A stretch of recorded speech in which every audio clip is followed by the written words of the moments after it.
Content creator সারা দুনিয়ায় সবাই আছে, এটা কিছু হলো? এটা কোনো পেশা, এর কোনো ভবিষ্যৎ আছে, এর কোনো ফিউচার আছে?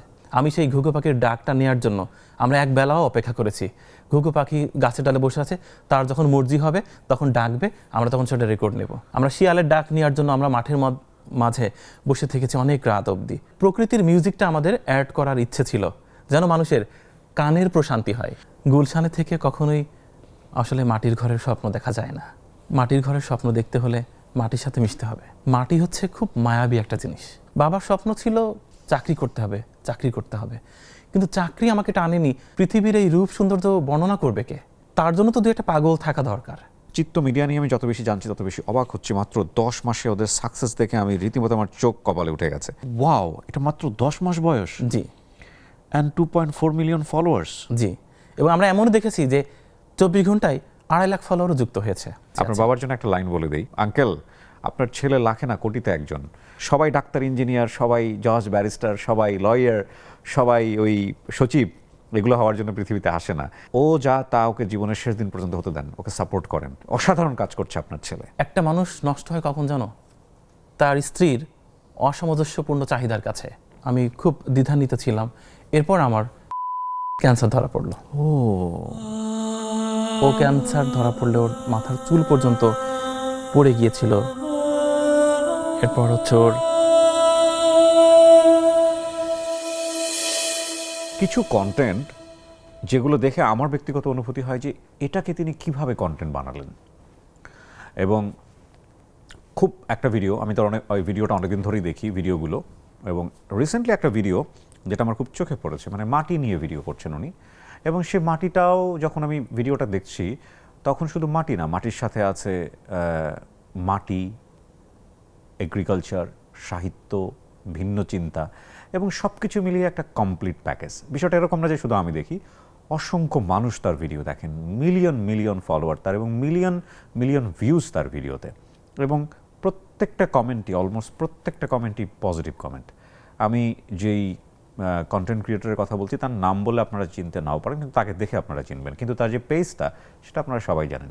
সেই পেজটা হচ্ছে চিত্ত মিডিয়া, এবং চিত্ত মিডিয়ার কর্ণধার, আমি যদি ভুল না বলে থাকি, তিনি হচ্ছেন জুয়েল ভাই।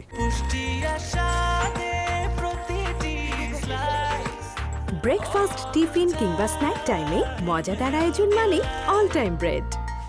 আপনি খুব সিম্পল গ্রামের মা, মাটি, মানুষ, এবং এগুলোই আপনি তুলে ধরেন, কিন্তু এত চমৎকার করে আপনি তুলে ধরেন, এত সুন্দর করে আপনি তুলে ধরেন। এটা কীভাবে করেন আসলে? এটা খুব সহজ। পৃথিবীর প্রত্যেকটি মানুষই খুব সুন্দর করে কথা বলতে পারে যদি সে চায়। হ্যাঁ, বেশিরভাগ মানুষই সম্ভবত হৃদয় থেকে চায় না। কারণ হচ্ছে প্রত্যেকটা মানুষ তার হৃদয়ে যেটা ধারণ করে, যদি সেটা সে মুখ দিয়ে বের করে, সেটির একটি নির্যাস থাকে হ্যাঁ, এবং অসম্ভব সুন্দর হয়ে উঠবে। ওকে। কিন্তু আমাদের সমস্যা হচ্ছে আমরা হৃদয়ে যেটা ধারণ করি, আমরা মুখে সেটা বলতে অভ্যস্ত নই। ট্রু। আমাদের মুখ, আমাদের চেহারা এবং আমাদের হৃদয় এক পথে চলছে না। খুব চমৎকার করে বলেছেন আপনি জুয়েল ভাই। আমি আপনাকে নিয়ে একটু জানতে চাই, এবং ডেফিনেটলি আপনার কন্টেন্ট ক্রিয়েটর হয়ে ওঠা বা আপনার কন্টেন্ট নিয়ে আমরা অনেক কিছু জানার আছে, শিখবো, বুঝবো। তবে আপনি একটু আপনার শৈশবটা, আপনার পরিবারটা নিয়ে যদি একটু বলতেন আমাদেরকে। আমার বাবা হচ্ছে ভূমিহীন কৃষক, মা হচ্ছে পড়ালেখা না জানা মানুষ। ওকে।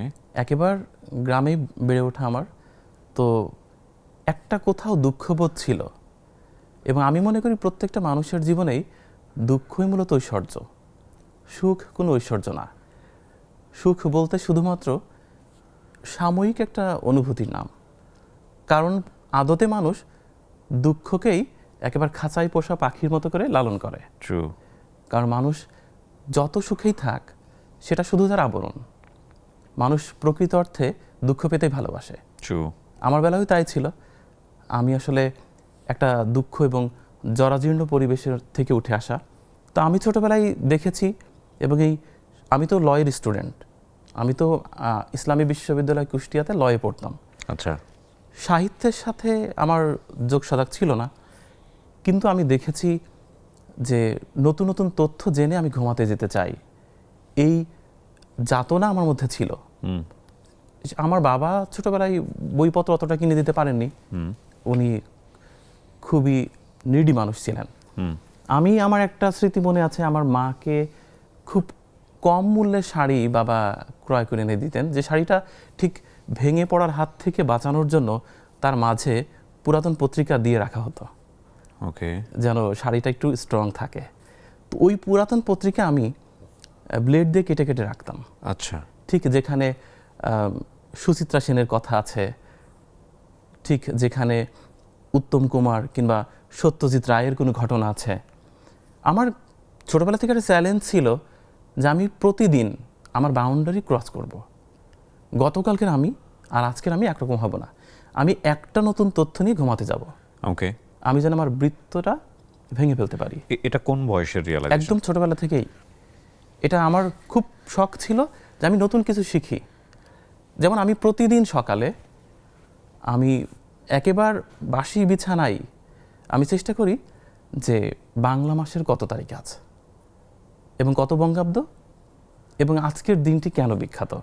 আমার খুব প্রাউড ফিল হয় যে আমি তখন বাইরে বের হই, আমার খুব ভালো ফিল হয় এটা ভেবে যে আজকে যে যেমন আজকে আমি এখানে বসে আছি, আজকে 26শে অগ্রহায়ণ বাংলার 1432 বঙ্গাব্দ এবং 20 জামাদিউস সানি 1447 হিজরি। আমার ভালো লাগে যে আজকে সকালে শহরের যত মানুষ আমি দেখছি তাদের চেয়ে একটা তথ্য আমি বেশি জানি। বেশিরভাগ মানুষই জানে না যে আজ অগ্রহায়ণ মাসের কত তারিখ। ডেফিনেটলি আমি নিজেও জানি না।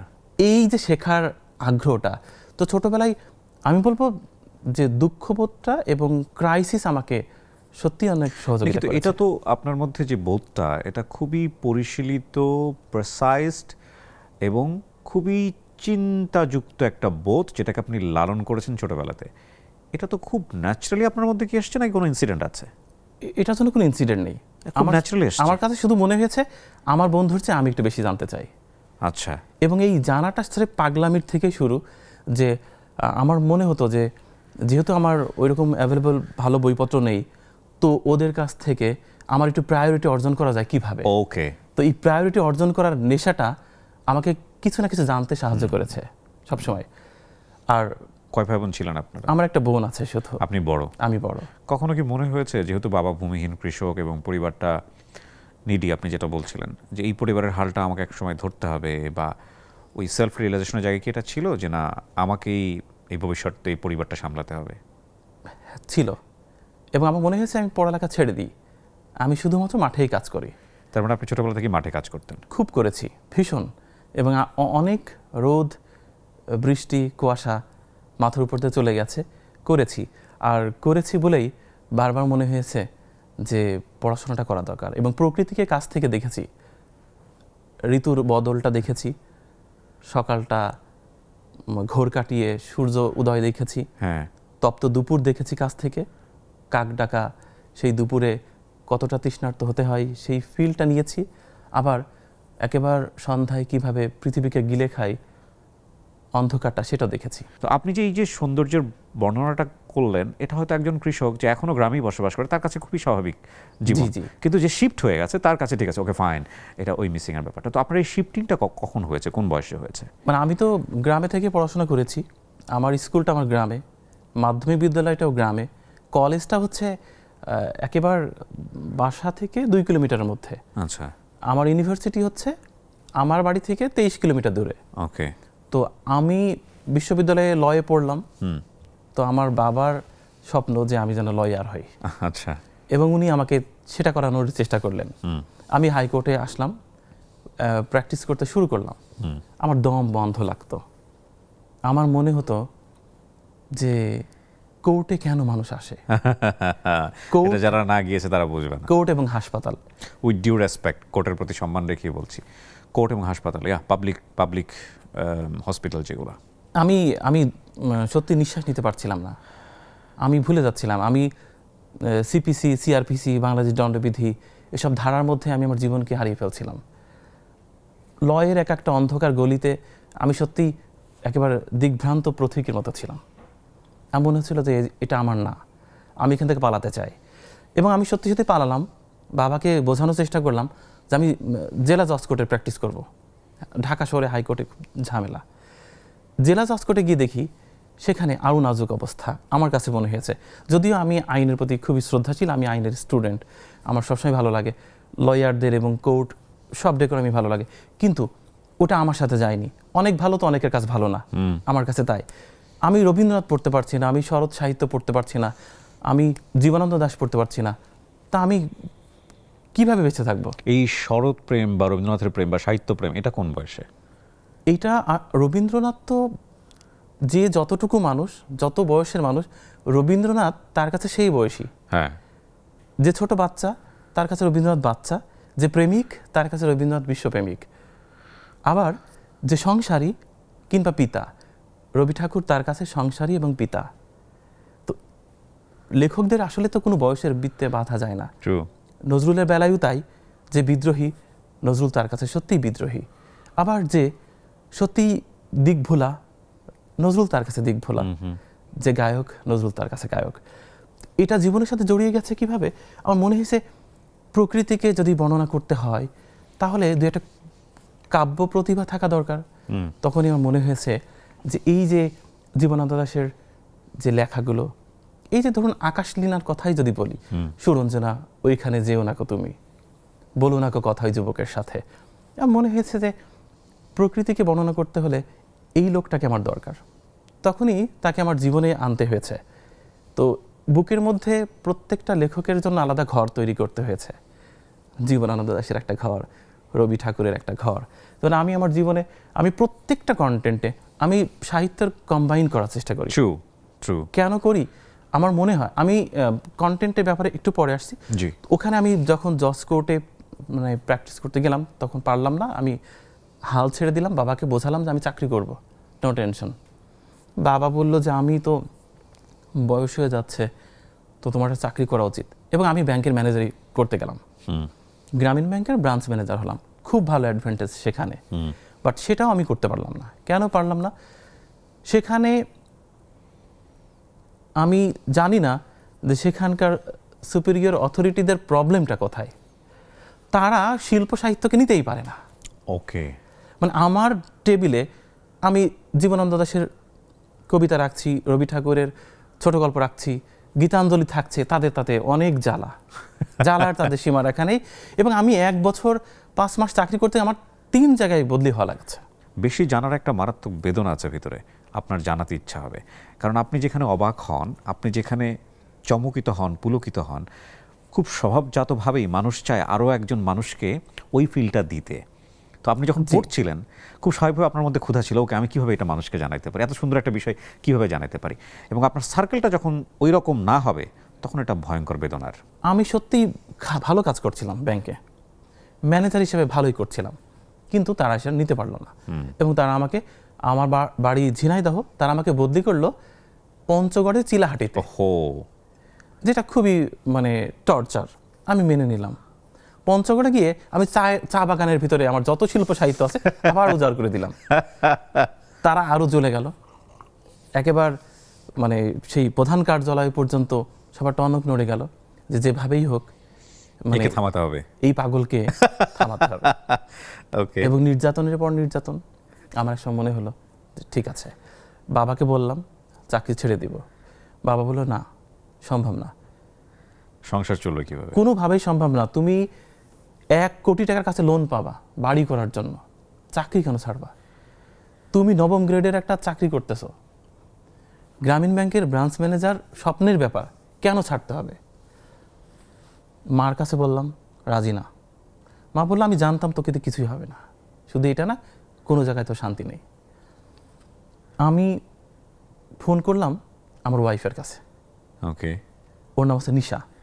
আমি একদিন ভোর রাতে আমি নিশাকে ফোন করলাম, বললাম নিশা আমি চাকরিটা ছেড়ে দিতে চাচ্ছি, তুমি একমাত্র পারো যে আমার অনুমতি দিতে। সে বলল কি, দেখো আসলে তোমার হাত ধরেছিলাম কিন্তু এটা ভেবেই যে আমাদের গাছতলায় থাকতে হতে পারে, তুমি তো তখন ব্যাংকের ম্যানেজার ছিলে না, তো দরকার কি? তোমার যদি ভালো না লাগে, তুমি স্বস্তি না পাও, আমার মানে ব্যাপারটা হচ্ছে তুমি শান্তিতে থাকবা, এটা দেখবো। You have a beautiful wife. তো তুমি যখন অশান্তিতে আছো, আমার দরকার নেই ম্যানেজারি, চলে আসো। বিউটিফুল। দেন আমার মনে হলো আমি কোথায় যাব, বাবার বাড়িতে উঠতে পারবো না। বাবা বলে দিয়েছে না না, তোমার কোনো জায়গা নেই, তোমার কোনো জায়গা আমার বাড়িতে নেই, এরকম উন্মাদ পাগলের কোনো জায়গা আমার বাড়িতে নেই। আমি ফোন করলাম আমার শাশুড়ির কাছে, খুব ভয়ে ভয়ে ফোন করলাম। আর যাই হোক, জামাই ব্যাংকের ম্যানেজার, সে আমাকে বলল ছেড়ে দাও। আমি খুব অবাক হলাম, এ কী কথা। আমি বললাম আপনি রাগ করে বলছেন না তো? সে বললো না। সে বললো দেখো বাবা, তোমার হাতে আমি যখন মেয়ে দিয়েছিলাম, তুমি জাস্ট বাসায় বাসায় টিউশনি করতে, কিচ্ছু করতে না। আমি তোমাকে ট্রাস্ট করেছিলাম। আমার মনে হয়েছিল তুমি যেটা করবা সেটাই ভালো হবে। আমার এখনও বিশ্বাস তুমি যেটাই করবা সেটাই ভালো হবে। তুমি যদি ঝিনাইদহ এসে ভিক্ষা করো, আমি জানি you will be the special বেকার।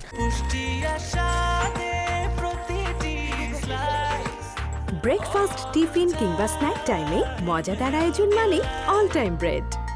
That's a beautiful thing. এবং এরপরে কি হলো, আপনি চাকরি ছেড়ে কি করলেন? আমি পরের দিন সকাল কাউকে কিছু না জানিয়ে আমি রিজাইন লেটার আমার টেবিলে রেখে আমি ট্রেন ধরে একবারে ঝিনাইদহ চলে আসলাম।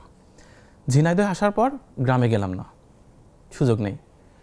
তখন কেবল সন্ধ্যা হয়ে আসছিল।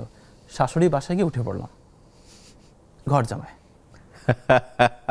উঠে পড়লাম।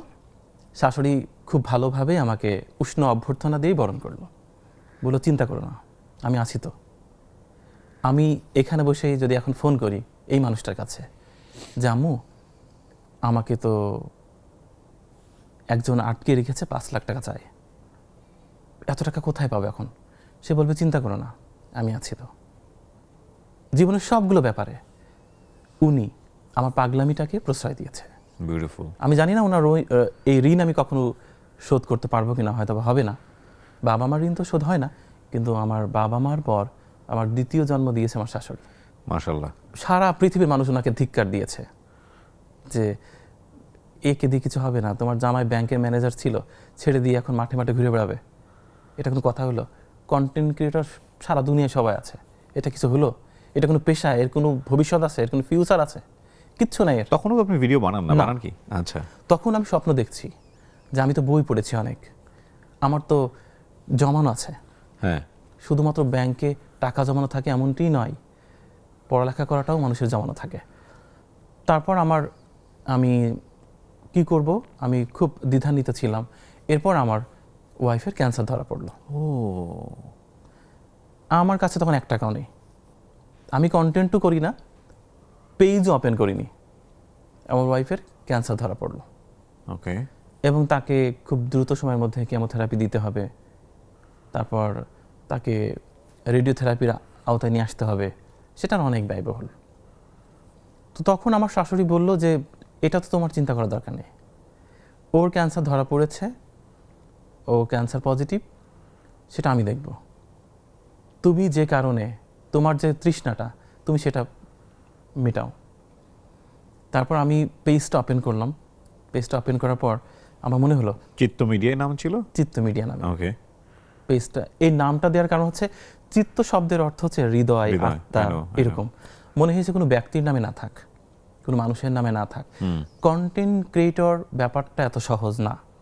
আমার তখনই মনে হয়েছিল কন্টেন্ট মানে হচ্ছে একটা ফিলোসফিক্যাল ভিউ থাকতে হবে। ট্রু। কি করব, ক্যান্সার ধরা পড়লো, অনেক স্ট্রাগল, কিচ্ছু নেই তখন। আমার একটা ক্যামেরা নেই, আমার হচ্ছে অফিস নেই, কিছুই নেই। তো একটা অনেক আমার সাথে আরও 2টা ভাইয়া কাজ করে, একজন ভালো এডিট করে, একজন ভালো ক্যামেরা অপারেট করে। তো তাদের কাছ থেকে আমি কিছু টাকা নিয়েছিলাম, তারাও কিছু টাকা শেয়ার করলো। একটা সেকেন্ড হ্যান্ড ক্যামেরা তো দরকার, ছোটোখাটো। তো আমরা 50,000 টাকায় একটা ক্যামেরা কিনলাম, ক্যানন 200D। তো আমাদের কোনো সাউন্ড ডিভাইস নেই, কিছুই নেই। ওরা বললো ভাই আপনার যে ড্রিম, আপনি শিশিরের শব্দ শোনাতে চান অডিয়েন্সকে, এটা তো সম্ভব না। আপনি মাছরাঙার মাছ তোলার দৃশ্য দেখাতে চান, আপনি চিন্তা করে আসছেন অনেক কিছু, কিন্তু এই ক্যামেরা এই সেটআপে কিছু হবে না। একজনের নাম হাসান, একজনের নাম হচ্ছে ইকরামুল কবির। তো ওই 2জন ওদের সব কিছু ছেড়ে, ওরাও হায়ার এডুকেটেড, ওরা আমার সাথে এই স্বপ্নকে ওরা বিশ্বাস করলো যে কিছু একটা হতে পারে। তখন মনে হলো কন্টেন্ট যদি তৈরি করতেই হয়, তাহলে এমন কন্টেন্ট তৈরি করতে হবে যেই কন্টেন্টে মানুষ গালি দিবে না, মানুষ মনে করবে যে এটা আমার কথা, এটা আমার হৃদয় এটা চেয়েছিল, এটা আমার পিপাসা মেটাচ্ছে। তখন মনে হলো মানুষের জীবনটা তুলে ধরতে হবে, যে গ্রাম হারিয়ে ফেলেছি সেই গ্রামকে দেখাবো, যে শৈশব হারিয়ে গেছে সেই শৈশব দেখাবো। দেখুন, এই ঢাকা শহরে আমরা এখন গুলশানে বসে আছি। এই গুলশানের আজকে বারে সবচেয়ে মজা করার একটা নারীও রাতে ঘুমানোর সময় স্বপ্ন দেখে যে সিম্পলি তার বিয়ে হতে হবে তাঁতের শাড়িতে। তার যদি একটা ভালো মানুষ তার সহধর্মী হতো, ভালো হতো। সে যা কিছুই পরে বাইরে বের হোক, তার ওয়ার্ড্রফে সব বিদেশি শাড়ি, দামি কাপড়, কিন্তু তার হৃদয়ের কোথাও যেন একটু হলেও ঘুরপাক খায় প্রতি রাতে যে না, এটার মধ্যে সুখ নেই। আমার সুখ হচ্ছে ওই যে সেই কোথাও কেউ নেই নাটকের, যেমন হচ্ছে মুনা হচ্ছে বাকের ভাইকে বলেছিল যে আমাদের টিনের চালের একটা ঘর হবে, আমরা বৃষ্টির শব্দ শুনব। তো মানুষ আসলে যতই মানে মানুষ যতই রঙে রঙিন থাক, প্রকৃত অর্থে মানুষ হচ্ছে পৃথিবীর সবচেয়ে প্রাচীন এবং আদিম একটা প্রাণী। তার মনটা আসলে সত্যি নরম। হয়তোবা সে আজকে রাতে যে সবচেয়ে বড় ডিলটা করলো, অর্থাৎ ঘুষ কিংবা দুর্নীতির সাথে নিজেকে আপোষ করিয়ে টাকাটা আয় করলো, সেই মানুষও রাতে গিয়ে জাস্ট একটু ঘুমানোর জন্য তার আত্মার কাছে সে প্রমিস করে কাল থেকে সব ঠিক করে নেব, আর এসব করবো না, তওবা করব। ইয়া ট্রু। আজকে রাতটা ঘুমাতে দাও। তার বিবেক তাকে বলে কি করে আসলি তুই যেটা করেছিস ঠিক করিসনি, অনেক মানুষের হক মেরেছিস। আমি তো সেই বিবেক, কারণ বিবেক তো কখনো অপবিত্র হয় না, হৃদয়টা তো সবসময় ঠিক থাকে। কারণ হৃদয়টা তো আল্লাহ নিয়ে যাবে একসময়, দেহটা প্রকৃত প্রদত্ত খাঁচা, আত্মাটা হচ্ছে আল্লাহ নিজ হাতে নিয়ে যাবে। তো যেহেতু আল্লাহ আত্মাটা নিয়ে যাবে, সুতরাং আল্লাহ আত্মাকে কখনো অপবিত্র হতে দিবে না। আত্মাটা প্রতি রাতেই তাকে বলবে তুই যেটা করেছিস ঠিক করিসনি। আমি তো সেই মানুষটা, তুই এমন ছিলি না। কিন্তু সে ওই রাতে ঘুমানোর জন্য বলবে প্লিজ আমি আগামীকাল থেকে সব ঠিক করে নেবো, আমি এমন হব না, সব বাদ দিয়ে দেবো। বাট আবার যখন দিনের আলো ফুটবে, সে তখন আবার আগের রূপে ফিরে যাবে। কিন্তু সে প্রতিদিন যুদ্ধ করেই ঘুমাতে যাবে, শুধু একটু ঘুমানোর জন্য। আপনার ওয়াইফ কেমন আছে? এখনো আবার অরাল কেমন চলছে। ওকে, আমরা দোয়া করি তার জন্য, সে রিকভারি করুক এবং সুস্থ হয়ে যাক। কিন্তু এখানে এই যে চিত্ত মিডিয়ার শুরু, এটার বয়স কত হলো? ফেব্রুয়ারি মাসের 4 তারিখে শুরু, খুব অল্প দিন। ফেব্রুয়ারি মাসের 4 তারিখ বলতে কত সালের ফেব্রুয়ারি মাসে? এই বছরে, চলমান বছরে 2025 সালের ফেব্রুয়ারি মাসের শুরু, 4 তারিখে শুরু। তাও তো কিছুদিন ভিডিও দিতে পারিনি কারণ ক্যামেরা ছিল না। ওয়াও, এটা মাত্র 10 মাস বয়স। জি। And 2.4 million followers. জি, এবং আমরা এমনও দেখেছি যে 24 ঘন্টায় 2.5 লাখ ফলোয়ারও যুক্ত হয়েছে। সুপার। আপনি ভিডিও দেন কতটা মাসে? আমরা প্রতিদিন 3টা ভিডিও দিই। প্রতিদিন 3টা ভিডিও? এবং দেখেন একটা শুভ সকাল যায়, হ্যাঁ, এই শুভ সকালটা কেউ ওখানে পর্ব লেখা থাকে, শুভ সকালের যততম পর্ব এই প্ল্যাটফর্মে বয়স ততদিন, কারণ একদিনও এই শুভ সকালটা মিসিং হয়নি। 10 মাসে পেজটা এত দ্রুত চলে গেল, এটা সাকসেস শুরু হয়েছে কি মানে প্রথম মাসেই বলা যেতে পারে? জি, কারণ আমরা এই যে যততম শুভ সকাল আছে, আমরা কোনো ফুটেজ রিপিট করিনি। আচ্ছা। আমরা কোনো সাউন্ড এই দুনিয়ার কোনো জায়গা থেকে নিই না। আচ্ছা। আমরা এমনও করেছি যেটা আমার কন্টেন্ট ডিমান্ড করে একটা ঘুঘু পাখির ডাক। হ্যাঁ, আমি সেই ঘুঘু পাখির ডাকটা নেওয়ার জন্য আমরা এক বেলাও অপেক্ষা করেছি। ঘুঘু পাখি গাছের ডালে বসে আছে, তার যখন মর্জি হবে তখন ডাকবে, আমরা তখন সেটা রেকর্ড নেব, আমরা ওই সাউন্ডটা নিতে চাই। আমরা শিয়ালের ডাক নেওয়ার জন্য আমরা মাঠের মাঝে বসে থেকেছি অনেক রাত অবধি, আমরা কোকিলের ডাক নেওয়ার জন্য এভাবে বসে থেকেছি। আমাদের চ্যালেঞ্জটাই ছিল প্রকৃতিতে যে মিউজিকটা হয়, প্রকৃতি সবসময় গান করে। ওকে। মানুষ যেমন গান করে, প্রকৃতিও গান করে। তো আমাদের প্রকৃতির মিউজিকটা আমাদের অ্যাড করার ইচ্ছে ছিল, যেন মানুষের কানের প্রশান্তি হয়। আপনার দেখার চোখটা মারাত্মক, এবং এই দেখার চোখটা না সবার একরকম না। ডেফিনেটলি আমি যদি বলি যে আপনি পড়ে পড়ে এরকম হয়েছেন, এটা বলাটা ভুল হবে। কারণ আমি বিশ্বাস করি যে পৃথিবীতে প্রতিটি মানুষই আলাদা এবং প্রতিটি মানুষই ইউনিক। যে মানুষ তার ইউনিকনেসটাকে জানে, সে মানুষ অসাধারণ হয়ে ওঠে পৃথিবীতে। রবার্ট ফ্রস্টের একটা কবিতা ছিল, ছোটোবেলায় পড়েছিলাম, যে উনি তো মাটি নিয়ে লিখতেন। তো ওনাকে একবার প্রশ্ন করা হয়েছে যে আপনি যখন কবিতা লেখেন তার আগ মুহূর্তে আপনার অনুভূতিটা কেমন হয়?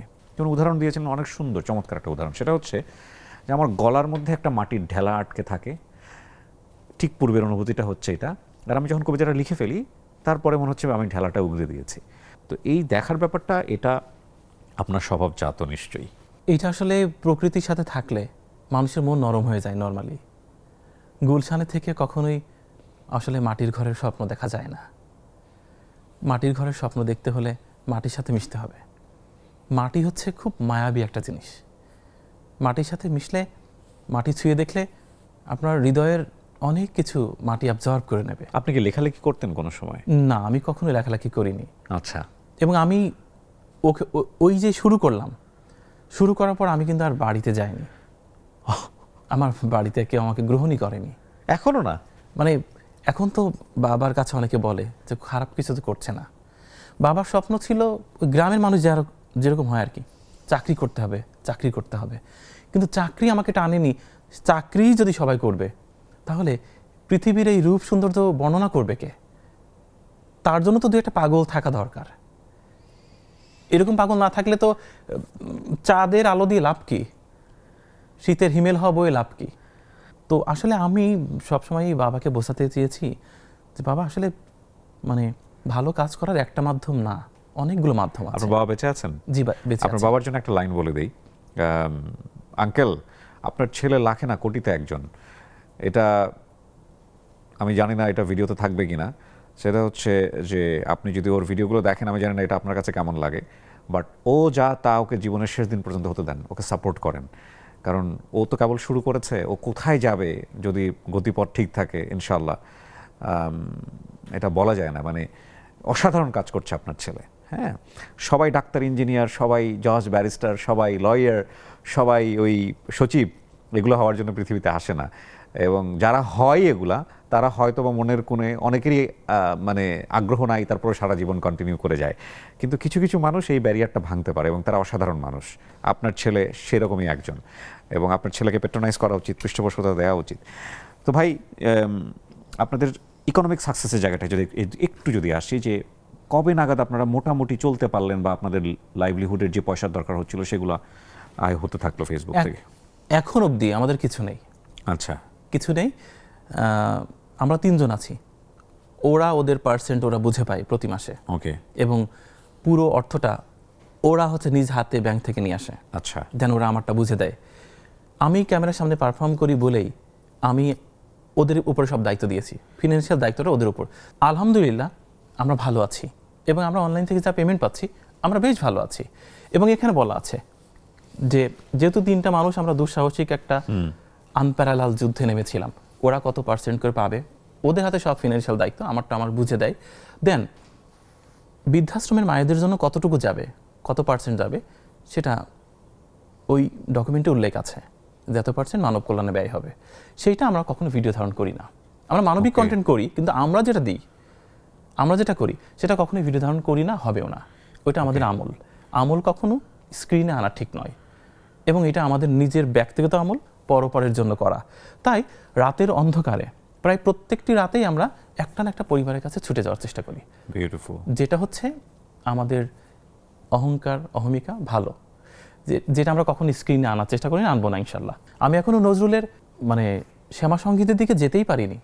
আমার খুব স্বপ্ন যে একেবারে চর্যাপদ থেকে শুরু করে, মঙ্গল কাব্য থেকে শুরু করে আজ অবধি সব শিল্প সাহিত্যকে কন্টেন্টের মধ্যে টপিকস অনুযায়ী একটু একটু করে রং লাগিয়ে দেয়া, তুলির আঁচড় দেয়া খুব ইচ্ছে আছে। চর্যাপদের এই যে 24 জন পদকর্তার যতগুলো পদ আছে, 53টির মতো, সবগুলো পদ ধীরে ধীরে একটার মধ্যে ইনক্লুড করানো। তবে এটা একটা যুদ্ধ, এবং এই যুদ্ধের ফলাফল আপনি নিশ্চিত জেনেই আপনি পথে। হ্যাঁ, আমি জানি, কারণ আমার ওয়াইফ বলেছিল, এবং সে এখনো বলে যে আমি যেদিন মারা যাব, ও বলে যে দেখো একটা মানুষ নষ্ট হয় কখন জানো, তার স্ত্রীর অসামঞ্জস্যপূর্ণ চাহিদার কাছে। আমি ক্যান্সার পজিটিভ, আমি কবে মারা যাব ঠিক নেই। আমার যদি চাহিদা না থাকে, তোমার এত কিসের চাহিদা? আমি চাই তুমি এভাবে বেঁচে থাকো, তুমি প্রকৃতিকে এভাবে বর্ণনা করো, তোমার দরকার নেই অর্থবিত্ত, তোমার দরকার নেই বিশাল বড় ক্যামেরা সেট আপ, তোমার যা আছে তুমি শুধু বদলে যেও না, তুমি শুধু টাকার কাছে বিক্রি হও না, তুমি শুধুমাত্র তোমার এই চিরচারিত বেশভূষা ছেড়ে অনেক দামি পোশাক গাড়ির চিন্তা করো না। তুমি প্রতিদিন সকালে মাঠে বেরিয়ে যাও, গ্রামের পর গ্রাম ঘুরে বেড়াও, সবার সাথে মেশো, তুমি এভাবে থাকো, তোমার টাকা লাগবে না। তোমার অত প্রমোশন দিয়ে অনেক কিছু করার দরকার নেই, আমাদের অত বড় বাড়ি দরকার নেই, আমাদের গাড়ি দরকার নেই, কিচ্ছু দরকার নেই। আমি কবে না কবে মারা যাব, তোমার অত চিন্তা করার দরকার নেই। আমি চাই না কিছু, নিশ্চয় আমি না চাইলে তোমার চাওয়ার দরকার নেই। So you are happy? আমি ভালো আছি। আমার কেন জানি বলতে ইচ্ছে করছে যে মানে আজকের অনুষ্ঠানে বসে আমি একজন সুখী মানুষকে দেখলাম, কজ সে এখন পর্যন্ত যা হতে চেয়েছে সেই পথে সে হাঁটতে পেরেছে।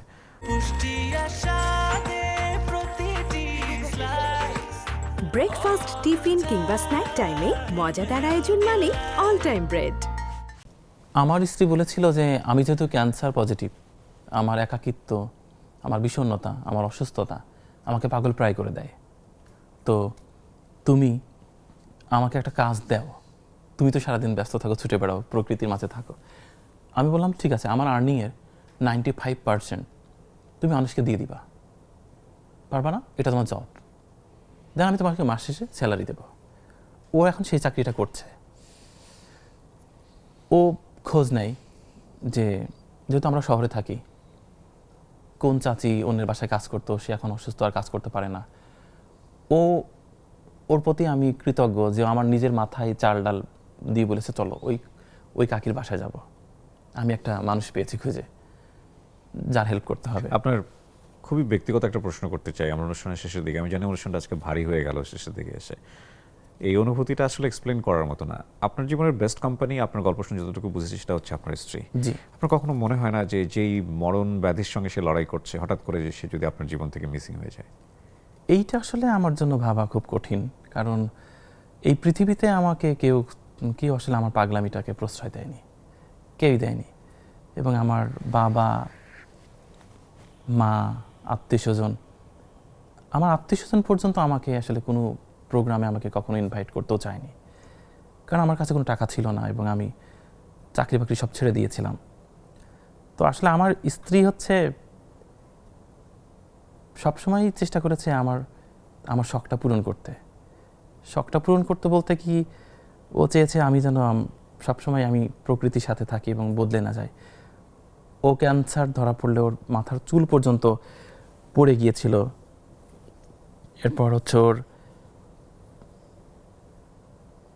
চেহারাটা অনেকটা বিবর্ণ হয়ে গেছিলো, যদিও খুব সুন্দর একটা মানুষ আমার দৃষ্টিতে এবং সত্যিও সুন্দর। তবু আমি ওর সাথে থেকেছি এবং আমি ওকে বলেছি, দেখো প্রেয়সী কখনো কুৎসিত হয় না, প্রেয়সী সবসময় সুন্দর থাকে, তুমি আমার চোখে সবসময় সুন্দর। তোমার সাথে আমার প্রথম যে দেখা হয়েছিল, সোডিয়াম লাইটের নিচে তুমি দাঁড়িয়েছিলে, তো তুমি সেদিন যে চেহারাটা তুমি আমাকে দেখিয়েছিলে ওটা আমার চোখে আটকে আছে, ওটা কখনো সরবে না।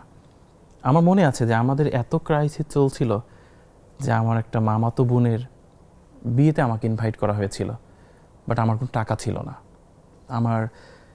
আমার স্ত্রীর হচ্ছে একটা নতুন শাড়ি ছিল, ওটা পরা হয়নি, ওইটা আসলে আমরা র্যাপিং করে দিয়েছিলাম ওই বিয়ে বাড়িতে, এবং সেটা জানাজানি হয়েছিল, কোনোভাবে জেনেছিল যে জুয়েল তার ওয়াইফের শাড়িটা দিয়ে গেছে এখানে। তারা এটা খুব বাজেভাবে ডিফাইন করেছিল, আমি খুব কষ্ট পেয়েছিলাম। মনে হয়েছিল যে আসলে কারো মানে পরিহিত কাপড়ও তো একটা মানুষের জন্য দোয়া বা আশীর্বাদ, তো এটা তো ও পরেনি। ও খুব আঘাত পেয়েছিল যে আমাদের কোনো টাকা ছিল না। তারপর আমাদের মনে হলো থাক, আমরা এভাবেই খুশি এবং আমাদেরকে সবাই ছেড়ে যাক, আমরা আমাদের আর্নিংয়ের 95% আমরা মানুষকে দিয়ে যাব।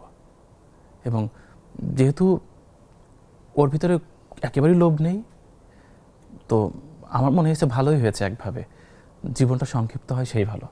ওর দুরারোগ্য একটা ব্যাধি আছে, ও যদি কখনো মিসিং হয় তাহলেও ও যা করে গেল, আমি ওকে দু হাতে যা করতে দেখলাম, এটা হয়তো বা পৃথিবীর খুব কম নারীর ভাগ্যেই জুটবে। এভরি ডে ও কোনো না কোনো মানুষের পাশে দাঁড়াচ্ছে, আমারটা খুব ভালো লাগে দেখতে। এবং আমরা ইকোনমিক্যালি ভালো আছি, এবং আমরা ভালো থাকার পরও আমরা একটু উপভোগ করি না, ওটা আমি চাই না। আজকের এই অনুষ্ঠানটা পরিপূর্ণ। কেন পরিপূর্ণ জানেন? মানে ইউ আর লাকি এনাফ। কেন বলছি, আপনি যেমনই হন না কেন জীবনের সুখের সন্ধানটা পেয়ে গেছেন, যে রাস্তা হয়তো অনেকের জন্যই খুবই কঠিন, কিন্তু আপনার জন্য সেটা কাঙ্ক্ষিত ছিল। আপনি এমন একটা মানুষকে পেয়েছেন যেই মানুষটাই আপনার জীবনের সবচেয়ে কাঙ্ক্ষিত মানুষ। So you are living with your dream. এবং ফ্যাক্ট হচ্ছে এখানে আমাদের জীবনের বস্তুগত জীবনে হয়তো অনেকেরই জীবন এরকম যে আমাদের অনেক আছে হয়তো বস্তুগত জিনিস, কিন্তু আমরা এই বস্তুগত জিনিসের মধ্য দিয়ে আমরা এমন কিছু খুঁজছি যে আমাদের একজন মানুষ দরকার পাশে, যেই মানুষটা আসলে আমার স্বপ্ন নিয়ে আমাকে এগিয়ে দিবে। আমরা হয়তো জীবনের শেষ দিন পর্যন্ত বেশিরভাগ মানুষই সেটার খোঁজটা পাই না। আমরা অনেক সম্পদের খোঁজ করি সারা জীবন জুড়েই, এবং সেই সম্পদটা হয়তো সুখের জন্যই আমরা খোঁজ করি, এবং আমরা দেখি যে দিন শেষে সেই সম্পদ আসলে কখনো মানুষকে সুখী করতে পারে না। অ্যান্ড আপনি সেটা অনেক আগেই জীবনে সন্ধান পেয়েছেন। আপনি যে রাস্তায় হাঁটছেন সে রাস্তায় আপনি সুখ খুঁজে পেয়েছেন। আপনার পেজের নামটা চিত্ত মিডিয়া, এবং আমার মনে হয় যে একদম আজকের এই আড্ডা দিয়ে মানে পরিপূর্ণ হয়ে গেল, নামটা আসলে পারফেক্টলি হয়েছে। জুয়েল ভাই, আমার জায়গা থেকে শুধুই গুড উইশ, আর কিছু বলার নাই, এবং আপনি অনেক দিন কাজ করবেন আমাদের জন্য। আমার আজকের এখানে আসাটা আমি সার্থক মনে করছি, কারণ আমার সামনে আপনি বসে আছেন। আমি সম্মানিত, আমি আসলে অত বড় কিছু নই, বাট আপনি মনে করছেন সেজন্য আমি সম্মানিত। আমি যখন এই জগতে ঢুকিনি তখন আমি আপনাকে দেখতাম, আমার মনে হতো যে এই মানুষটার সাথে আমার আপনি খুব দ্রুত আমাকে ছাড়িয়ে যাবেন, আমি আপনাকে এটা বললাম। আমি আজ পর্যন্ত কাউকে এটা বলিনি, এবং আমাকে ছাড়িয়ে যাবেন ফ্যান ফলোয়ারের দিক থেকেও, কারণ আপনার যে গ্রোথ, আমার 9.3 বোধহয় এখন, আপনি 10 মাসে এসছেন 2.4-এ। সংখ্যার দিক থেকে আমি বলছি, এবং মানের দিক থেকেও আপনি অসাধারণ কন্টেন্ট করছেন। আমার সর্বশেষ একটাই কথা, যারা কন্টেন্ট তৈরি করে, আমি জাস্ট সবার উদ্দেশ্যে, আমি জ্ঞান দেওয়ার কেউ না, একেবারে করজোরে ক্ষমা চাচ্ছি, আমি অতটা বুঝি না, জানি না, শুধু এটুকুই বলবো যে আপনার কন্টেন্ট যেন আপনার গাল খোটার নাম না হয়। ভালো কন্টেন্ট প্রকৃতি নিয়ে কাজ করতেই হবে এমনটি না, মানুষের জীবনের অনেক গল্প আছে, ভালো কিছু করার চেষ্টা করেন, মানে কন্টেন্ট গালির নাম না হোক। কন্টেন্ট দেখে আপনি কমেন্ট বক্সে ঢুকতে আপনার মন চাইছে না, আপনার কন্টেন্টের কমেন্টে আপনি ঢুকতে পারছেন না, প্লিজ এই কন্টেন্ট না হোক, এটা করে না। আপনি একেবারে শির উন্নত করে আপনার কমেন্ট বক্সে একটু ঘুরে আসেন, কে কী করলো, কে কী বললো, ভালো লাগবে, ভীষণ ভালো লাগবে। এবং সিরিয়াসলি বলছি যে পৃথিবীতে যা চিরন্তন, যা সত্য, যার মধ্যে নির্যাস, সেটাই টিকে থাকে। এই পৃথিবীতে সেলিব্রিটি এই শব্দের চেয়ে ভুল শব্দ আর একটিও নেই, কারণ পৃথিবীর প্রত্যেকটি মানুষ সেলিব্রিটি। একজন রিক্সা চালক, সে তার ফ্যামিলির সেলিব্রিটি। একজন ভ্যান চালক, সে সেলিব্রিটি। যে ইটভাটায় কাজ করছে, সেও সেলিব্রিটি, কারণ সে তার ওয়াইফের কাছে হিরো। ক্যামেরার পেছনে যে ভাই বসে আছে, হি ইজ অলসো সেলিব্রিটি। তো সেলিব্রিটি শব্দটার কোনো একক অর্থ নেই, এই একটা কথা। দ্বিতীয় কথা হচ্ছে, আমরা যদি মানুষকে ভালো না বাসতে পারি, মানুষকে স্টাডি না করতে পারি, মানুষের জীবনের গল্পটা তুলে আনতে না পারি, তাহলে সেই স্ক্রিনে আপনি কখনোই কিছু আর ধরে রাখতে পারবেন না। আপনাকে অবশ্যই ওই তানভীর মোকাম্মেল স্যারের মতো, ওই যমুনার মতো কন্টেন্ট বানাতে হবে। দিনের সবটা সময় প্রকৃতির নানা রঙের নিচেকে রাঙায়, তার সাথে জীবনের গল্পের সব মিল আছে। প্রতিটা গাছ জীবনের প্রতিচ্ছবি, প্রত্যেকটা প্রাণীর সাথে জীবনের খুব মিল আছে। একটি পাখি প্রতিদিন সকালে খালি পেটে বের হয়, পেট ভরে ফিরে আসে, অথচ আপনি জানি না আমাদের কতটুকু লাগবে। আমাদের জানা উচিত, বেশি লাগে না তো। যে ভালো ঘুমাতে চাই তার জন্য ছোট্ট কথা, প্লিজ মিথ্যা বললেন না, আপনার ঘুম কেউ নেবে না।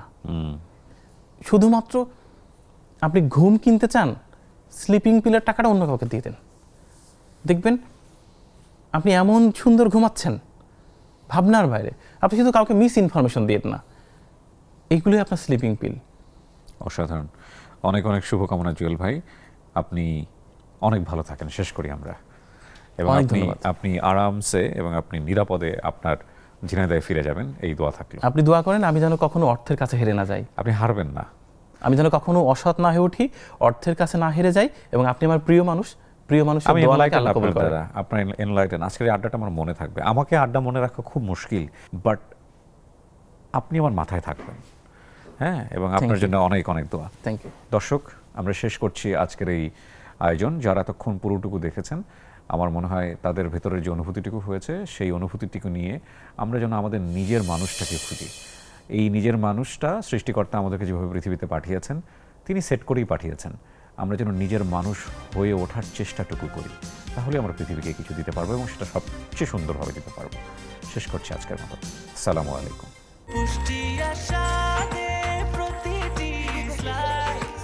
ব্রেকফাস্ট, টিফিন কিংবা স্ন্যাক টাইমে মজাদার আয়োজন মানে অল টাইম ব্রেড।